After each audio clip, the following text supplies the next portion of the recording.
মই সৌৰভ গাৰ্গ উজনিত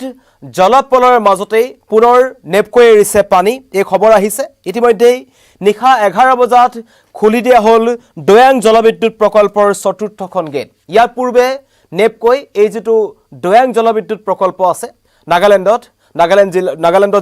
যিটো দয়াং জলবিদ্যুৎ প্ৰকল্প আছে তাৰ তিনিখন গেট দুদিন পূৰ্বে খুলি দিছিল আৰু কালি নিশা 11 বজাত চতুৰ্থখনো গেট খুলি দিয়া হৈছে কাৰণ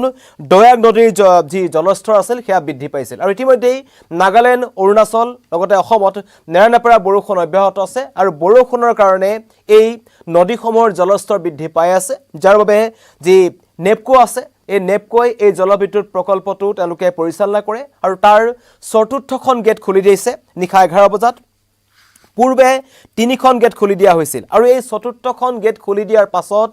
গোলাঘাটৰ যি সৰু পথাৰ অঞ্চলটো আছে তাত পানী প্ৰৱেশৰ আশংকা কৰা হৈছে কোনো আতংকিত নহব কিন্তু প্ৰশাসনে সকলোকে সাৱধান হৈ থাকিবলৈ আহ্বান জনাইছে কোনো কাৰণত যাতে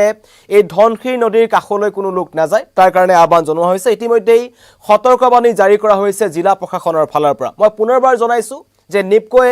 দুদিন পূৰ্বে দয়াং জলবিদ্যুৎ প্ৰকল্পৰ তিনিখন গেট খুলি দিছিল কালি নিশা 11 বজাত চতুৰ্থখন গেট খুলি দিয়া হৈছে আৰু যি পানী নিৰ্গমনৰ যি পৰিমাণৰ যদি কথা ক'বলৈ যাওঁ 4খন গেট মুকলি হোৱাৰ পাছত প্ৰতি সেকেন্ডত প্ৰায় 1,40,000 লিটাৰ মানে 140 কিউমেক পৰ্যন্ত পানী নামি আহিব পাৰে এই দয়াং জলবিদ্যুৎ প্ৰকল্পৰ পৰা যাৰ পাছত হয়তো গোলাঘাটৰ এই যি সৰু পথাৰ অঞ্চলটো আছে মানে যি ধনশিৰি নদীখন আছে ইতিমধ্যেই ধনশিৰি নদীৰ জলস্তৰ বৃদ্ধি পোৱাৰ কথা খবৰ আহিছিল তাত যদি জলস্তৰ বৃদ্ধি পায় তেন্তে এই সৰু পথাৰৰ অঞ্চলসমূহত কিন্তু বানৰ কবলত পৰাৰ আশংকা আছে ইতিমধ্যে সতৰ্কবাণী জাৰি কৰা হৈছে যদিহে দয়াং নদীৰ পৰা ওলোৱা এই অতিৰিক্ত পানীভাগ পোনপটীয়াকৈ ধনশিৰি নদীত পৰে তেন্তে ধনশিৰি নদীৰ জলস্তৰ বিপদসীমাৰ বহু ওপৰলৈ বৃদ্ধি পাব বুলি আশংকা কৰা হৈছে প্ৰশাসনৰ যদি ব্যৱস্থাৰ কথা ক'বলৈ যাম সৰু পথাৰ আৰু গোলাঘাট জিলা প্ৰশাসনে ইতিমধ্যেই নদী কাষৰীয়া অঞ্চলত যি হাই এলাৰ্ট জাৰি কৰিছে আৰু আশ্ৰয় শিবিৰ তথা উদ্ধাৰকাৰী দলসমূহক তেওঁলোকে সাজু কৰি ৰাখিছে কিবা কাৰণত যদি পানী বাঢ়ে যাতে কোনো লোক তাত আবদ্ধ হৈ থাকিব লগা নহয় যিসকল লোক বানত আক্ৰান্ত হয় তেওঁলোকক যাতে সুকলমে তাৰ পৰা উদ্ধাৰ কৰিব পাৰি আগতেকৈ এই ব্যৱস্থা গোলাঘাট আৰু সৰুপথাৰ জিলা প্ৰশাসনে কৰি থৈছে কিন্তু নৈপৰীয়া ৰাইজক সতৰ্ক হৈ থাকিবলৈ আহ্বান জনোৱা হৈছে কোনো আতংকিত নহব কাৰণ এয়া স্বাভাৱিক এক প্ৰক্ৰিয়া আসলতে যে নদীৰ বান্ধ বা যেতিয়া জলস্তৰ বৃদ্ধি পায় এই নদী বান্ধসমূহৰ গেটসমূহ খুলি দিয়া হয় কিন্তু শেহতীয়াকৈ উজনি অসমৰ যি জলপ্ৰলয় বিশেষকৈ শিৱসাগৰ যি নাজিৰা বিহুবৰ এই অঞ্চলসমূহ আছে লগতে যোৰহাট এই অঞ্চলসমূহত শেহতীয়াকৈ আজি 14 নম্বৰটো দিন 14 নম্বৰ দিনাখন পানী শুকাইছে তথাপিও বন্যাত্ৰৰ যি হাহাকাৰ আৰু পানী শুকাই যোৱাৰ পিছৰ যি পৰিস্থিতি সেয়া সকলোৱে দেখি আছে সেই কাৰণে সকলো আতংকিত হৈ আছে বিশেষকৈ উজনি অসমৰ লোকসকল আতংকিত হৈ আছে আৰু কালি নিশা এটা খবৰ আহিছিল যে দিখৌ নদীৰ জলস্তৰ বৃদ্ধি পাইছে পুনৰ বৃদ্ধি পাইছে দৰিকা বাঢ়ি আছে জাজি নৈৰ জলস্তৰ বৃদ্ধি পোৱাৰ খবৰ আছিল তেনে পৰিস্থিতিত সেই লোকসকল আতংকিত হৈ আছে কাৰণ কোনো কালে সন্মুখীন নোহোৱা এক ভয়ংকৰ পৰিস্থিতি তেওঁলোক সন্মুখীন হৈছিল কালি নিশা নাজিৰা বা এই শিৱসাগৰৰ যি অঞ্চলসমূহ আছে দিখৌ নদীৰ আশে-পাশে থকা অঞ্চলসমূহ আছে সেই লোকসকলৰ মোবাইলত এটা এলাৰ্ট আহিছিল যে দিখৌ নদীৰ জলস্তৰ বৃদ্ধি পাইছে আতংকিত হ'ব নালাগে কিন্তু সকলো সজাগ হৈ থাকক তাৰ পাছতেই যিসকল লোক সকলো ইতিমধ্যে সকলো হেৰাই গৈছে কিন্তু যি কেপত বস্তু বাছি আছিল সেই কেপত বস্তু তেওঁলোকে লৈ পুনৰ তেওঁলোকে আপোন ঘৰখনলৈ ঘূৰি গৈছিল কিন্তু তেওঁলোকে পুনৰ টালি টুপুলা বান্ধি সেই অঞ্চলৰ পৰা ঘূৰি আহিছে এক ভয়ংকৰ পৰিৱেশ কিন্তু তাৰ মাজতে জনাইছো যে নেপকৈ পুনৰ পানী এৰিছে চতুৰ্থখন গেট খুলি দিয়া হৈছে নিশা 11 বজাৰ লগে লগে আৰু এয়া যদি পোনপটীয়াকৈ দয়াং নদীৰ সেই পানী যদি ধনশিৰি নদীত পৰে তেন্তে এবাৰ গোলাঘাটৰ যি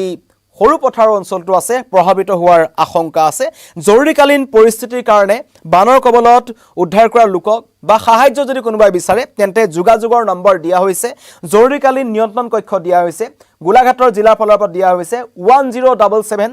অথবা 9394985421 মই পুনৰবাৰ ক'ব বিচাৰিম এই নম্বৰকেইটা যি জৰুৰীকালীন নিয়ন্ত্ৰণ কক্ষ আছে কোনো লোক যদি কৰবাত আবদ্ধ হৈ পৰে কোনো লোকৰ যদি যদি অতি ক্ষয়ক্ষতি হৈছে তেওঁলোক ওলাই আহিব পৰা নাই কোনো লোকে যদি খবৰ পাইছে তেন্তে গোলাঘাট বা সৰুপথাৰ জিলা প্ৰশাসনক আপোনালোকে খবৰ দিব পাৰে তাৰ কাৰণে নিয়ন্ত্ৰণ কক্ষৰ নাম্বাৰ দিয়া হৈছে 1077 অথবা 9394985421 সৰুপথাৰ জৰুৰীকালীন হেল্প নাম্বাৰ দিয়া হৈছে 03774246405 এয়া সৰুপথাৰ নাম্বাৰ 03774246405 ইতিমধ্যেই নদীৰ পাৰলৈ নাযাবলৈ সকলোকে কোৱা হৈছে ধনশী নদীৰ আশে-পাশে থকা লোকসকলক নদীৰ বুকুত মাছ মাৰিবলৈ বা নাও নচলাবলৈ ইতিমধ্যে সতৰ্ক কৰি দিয়া হৈছে আৰু যিসকল লোক একেবাৰে নদীৰ কাষত আছে তেওঁলোকক সুৰক্ষিত ঠাইলৈ যাবলৈ কোৱা হৈছে ইতিমধ্যেই জিলা প্ৰশাসনৰ ফালৰ পৰা গুৰুত্বপূৰ্ণ নথিপত্ৰ জৰুৰীকালীন ঔষধ পাতি লৈ উখ বা নিৰাপদ স্থানত বা চৰকাৰী আশ্ৰয় শিবিৰসমূহলৈ তেওঁলোকক যাবলৈ কোৱা হৈছে আৰু উৰা বাতৰিত বিশ্বাস নকৰিবলৈ কোৱা হৈছে জিলা প্ৰশাসনৰ ফালৰ পৰা চৰকাৰী যি ঘোষণা কৰা হৈছে চৰকাৰে যি ধৰণৰ পৰামৰ্শ আগবঢ়াইছে তাৰ ওপৰত ভিত্তি কৰিয়েই নৈপৰীয়া লোকসকলক আতংকিত নহবলৈ কোৱা হৈছে এয়া মই ইতিমধ্যে কৈছো যে এইদৰে নদীৰ যিসমূহ বান্ধ আছে নদী বান্ধসমূহৰ গেটসমূহ খোলা হয় এয়া কোনো অস্বাভাৱিক প্ৰক্ৰিয়া নহয় কিন্তু যেহেতু উজনি সময়ত বান্ধ হৈ আছে তেনে পৰিস্থিতিলৈ সকলো আতংকিত হৈ আছে সেইকাৰণে নেপকো ইতিমধ্যে জনাইছে যে তিনিখন গেট খোলা হৈছিল এতিয়া চতুৰ্থখন গেট খুলি দিয়া হৈছে যাৰ ফলত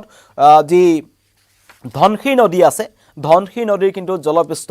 বৃদ্ধি পোৱাৰ আশংকা আছে ইতিমধ্যে ধনশী নদীৰ জলপৃষ্ঠ লাহে লাহে বৃদ্ধি হৈ আহিছিল বিগত কিছুদিনৰ পৰা খবৰ আছিল যে এই গোলাঘাটৰ সৰুপথাৰ অঞ্চলতো বাঢ়ি আছে অলপকৈ পানী আৰু কালি যেহেতু ইতিমধ্যে আমাৰ নিউজ 18 অসম নৰ্থ ইষ্টৰ এটা দল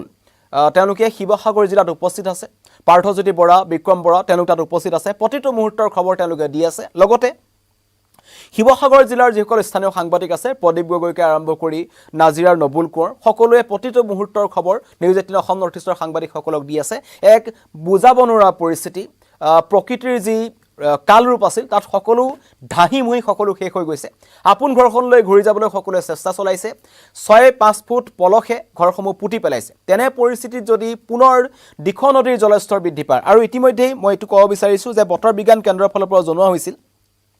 যে 3 আগষ্টলৈকে অসমকে ধৰি বিশেষকৈ উজনি অসমত আৰু লগতে নাগালেণ্ড আৰু অৰুণাচলত কিন্তু নেৰানেপেৰা বৰষুণ অব্যাহত থাকিব তেনে পৰিস্থিতিত যদি এই যি পাহাৰীয়া যিবোৰ ৰাজ্য আছে পাহাৰীয়া ৰাজ্যসমূহৰ যদি নেৰানেপেৰা বৰষুণ থাকে তেন্তে নদীৰ যদি জলস্তৰ বৃদ্ধি পায় তেন্তে পুনৰ দিখৌ দৰিকা দিখাৰী বা জাজি নদী এই নদীসমূহৰ জলস্তৰ বৃদ্ধি পালে পুনৰ এক বান পৰিস্থিতিৰ সন্মুখীন হ'ব পাৰে তেনে পৰিস্থিতি নাহক হেতু সকলোৱে কামনা কৰিছে কিন্তু সকলো সাৱধান হৈ থাকিব আতংকিত কোনো নহব আৰু ইতিমধ্যে চৰকাৰ প্ৰশাসনৰ যিবোৰ এলাৰ্ট আছে সেই এলাৰ্টসমূহ ইতিমধ্যে মোবাইলে সকলোৰে আহিবলৈ ধৰিছে সেই এলাৰ্ট মতে সকলোৱে কাম কৰক আৰু কোনো কাৰণত নদীৰ পাৰলৈ যাতে নাযায় সেই কথা কিন্তু ইতিমধ্যে গোলাঘাট জিলা প্ৰশাসনৰ ফালৰ পৰা কোৱা হৈছে নতুনকৈ যিসকল আমাৰ লগত লাইভত জড়িত হৈছে তেওঁলোকক জনাব বিচাৰিছো এই মুহূৰ্তত এটা ডাঙৰ খবৰ যে নেপকোৱে যিটো দয়াং জলবিদ্যুৎ প্ৰকল্প আছে নাগালেণ্ডত আছে নাগালেণ্ড ৰাজ্যত আছে এই নাগালেণ্ডৰ এই নয়াং নদীৰ ওপৰত থকা এই জলবিদ্যুৎ প্ৰকল্পটোৰ চতুৰ্থখন গেট নেপকোৱে খুলি দিছে আৰু ইয়াৰ পূৰ্বে দুদিন পূৰ্বে 3খন গেট খুলি দিছিল আৰু এইখন গেট খুলি দিয়াৰ পাছত প্ৰতি সেকেন্ডত 1,40,000 লিটাৰ পানী নামি আহিছে মানে 140 কিউমেক পৰ্যন্ত পানী নামি আহিছে এটা ফুট আৰু যাৰ ফলত